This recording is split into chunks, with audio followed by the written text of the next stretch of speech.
How's it going, fam? Welcome back to Erica's EDC, and today we're going to do a pocket dump, a leather update, a gear update, a whole bunch of stuff. Let's get into it. First, I want to show you something very cool that just came in. Check that out. Of course, the camera's not going to focus. This is a Super Tinker that has been modified by Josh over at Knife Guy Mods, and this is in Hoopla. I think it's G-Carta.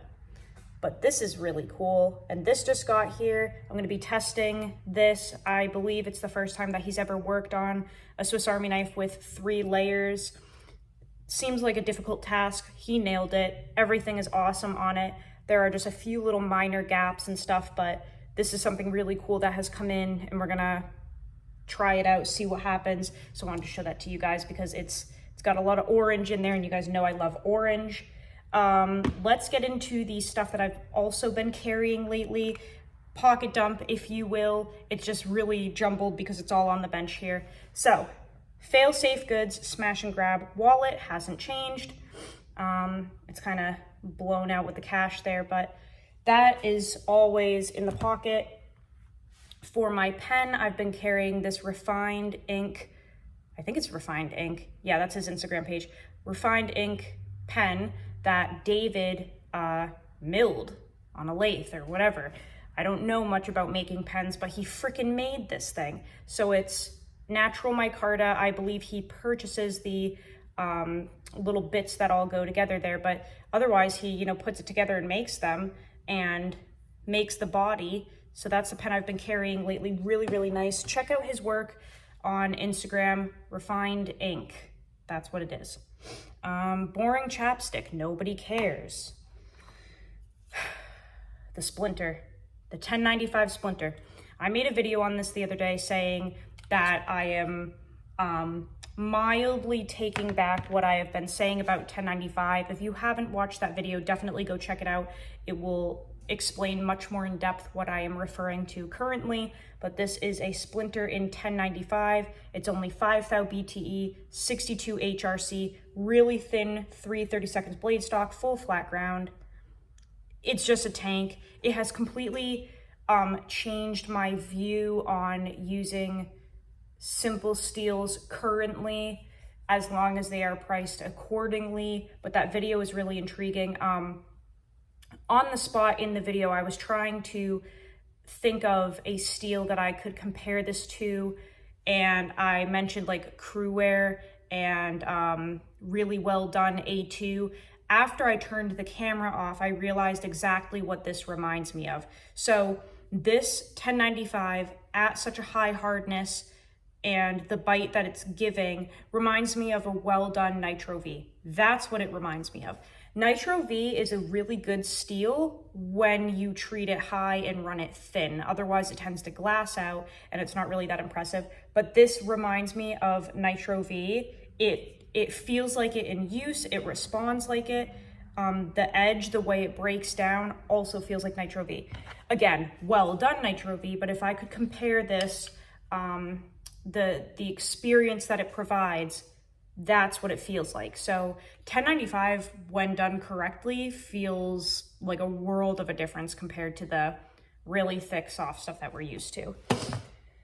Okay, what else do we have? Nice Guy Machine Company.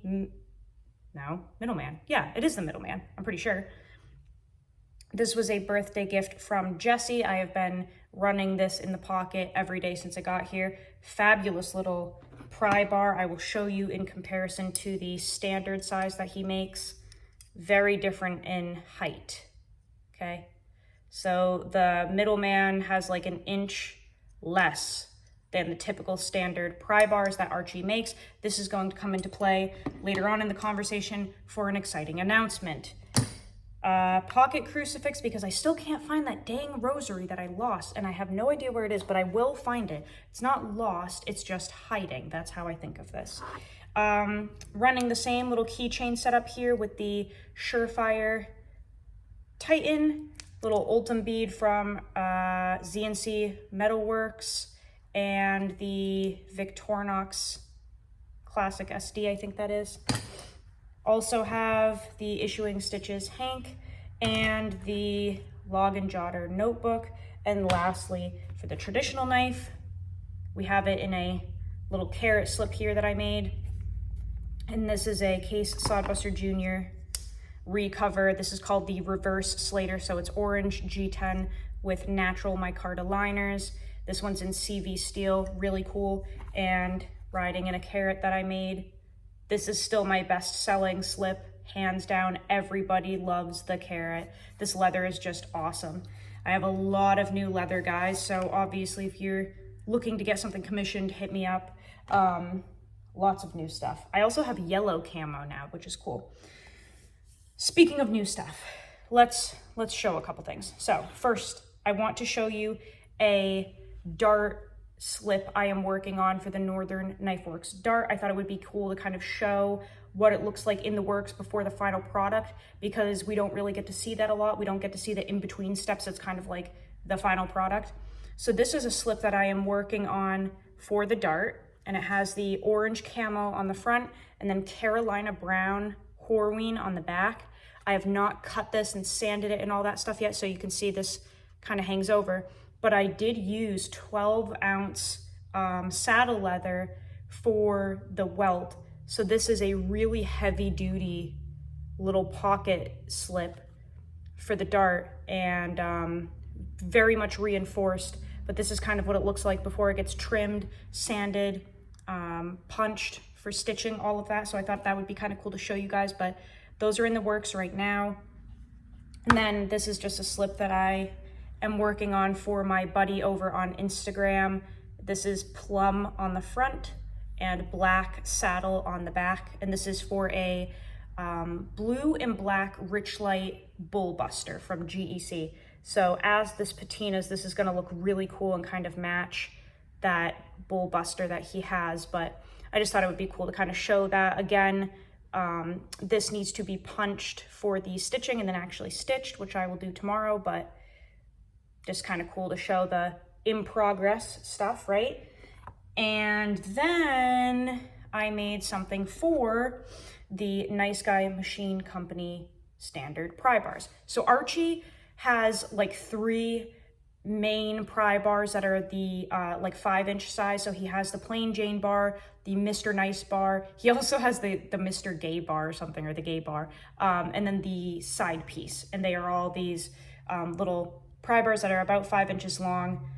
He has started making some more affordable options in just like raw titanium that's not all processed down and stuff, and I believe they're going to be around $100, and they're called the Raw Dog or something like that. But because Archie is making all of these new iterations of his pry bars, I thought it would be cool to make slips for them, because the one issue that I tend to run into when carrying Archie's pry bars are that they're very sharp. And he does this on purpose so that you can use it as a tool other than a pry bar. You can actually open packages with these, and they're TSA safe. He's proven that many times. So they do come with a pretty acute, sharp end. This one doesn't have it because I've beaten the crap out of it. It's all rounded now from using it like as a, I don't even know. I've used this with a hammer to like pry things apart. It's all dull now. This one's new, and you can see how kind of crispy that edge is, right? So they tend to be a little bit pokey when you run them in the pocket without anything. Prior to now, the only person I knew that was making slips for Archie's work specifically was Bad Goods Stitching, Bad Goods Leather. This guy, I believe, is in Canada, and he makes a whole bunch of leather items specifically for makers, kind of like an independent contractor, I would figure. So he makes these leather slips for Archie's work. He also has made them for the grasshopper pipes, I guess we can call them, the buttercup, a whole bunch of cool little leather items for Archie's work and other people's work. They're very pricey, and like I said, I believe he's out of Canada, so it's a little bit more for shipping, all that stuff. And then I also, last time I checked, these were not available anymore. They were discontinued or something. So I was kind of bummed because I have this one, which is very, very nice, but I had people asking if I knew anyone that made slips for Archie's work. So I did some measurements and stuff and came up with my own iteration of a slip for Archie's work. So I have this now, and I am calling this the Slim Jim. So this is a minimalist slip for Archie's standard pry bars. And I chose Crazy Horse leather. This is Italian Crazy Horse, very different from the Newbury Crazy Horse that I've been using. It's not as fuzzy, I guess. It's a little more firm, and it takes a patina like crazy. This is in the rust color. So the pull-up on it is a rusty golden yellow. It's absolutely stunning, very nice to work with, but this is what I am making the Slim Jims out of. And I have these available now. I'm working on a few. Here are 2 more that are just waiting to be burnished. So these are all stitched up. We have some Havana cigar thread on this one, green on that one. They're just gonna get finished up here, but I have a whole bunch that I have glued up and punched for you guys if you are interested. Like I said, Crazy Horse leather, it's really nice, breaks in very well, but I tried to keep it as minimalistic as possible because that's the whole point of Archie's work, is like straight minimalism. It's what he lives for, so I tried to keep that in the soul with these slips.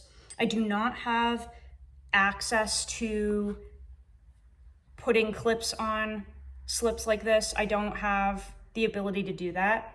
So unfortunately, they do not have the clip. But if you want a slip to put it into so it doesn't poke your leg in your pocket, here they are. And I made the little cutout at the top so you can grab the top of the pry bar, or if you have a lanyard on it, it kind of just hangs like that. Pull it out easily. But yeah, I have some of these available if you guys are interested. They turned out really, really nice. And like I said, it's just an easier way to carry these pry bars without it poking you in the leg and being bothersome. And the leather just takes such an incredible aging process and patina. This stuff is, I mean, it arrived with the Teeners. And all of these really cool scars. Each piece is completely different and individual. Like none of them look the same because this leather is so rustic. I have the rest of it here, but it just arrived all beat up, all scarred. So every single one is completely different. Really happy with how these are turning out. Yeah, so there's that. Yeah. If you guys don't mind, whether you believe in praying or sending good vibes or just, I don't know, if you could send them, if you believe in that, that would be great. Not going to go into detail about what's happening, but a few of you do know because I talk to you guys. There's just a lot going on. I am trying my best to keep my head above water. I never talk about my personal life on the channel really, or anything that's happening. But if you guys could just send good vibes, I would really, really appreciate that, because there is a lot going on that is just changing everything. So yeah, let me know if you want any leather. Send good vibes, prayers, chocolates, whatever you believe in. Moms, you can send mom's numbers, whatever you want. I will see you guys on the next video. I appreciate you guys so much. Go use your shit. Learn how to sharpen your knives. I will see you guys so soon. I love you so much, fam. Take care.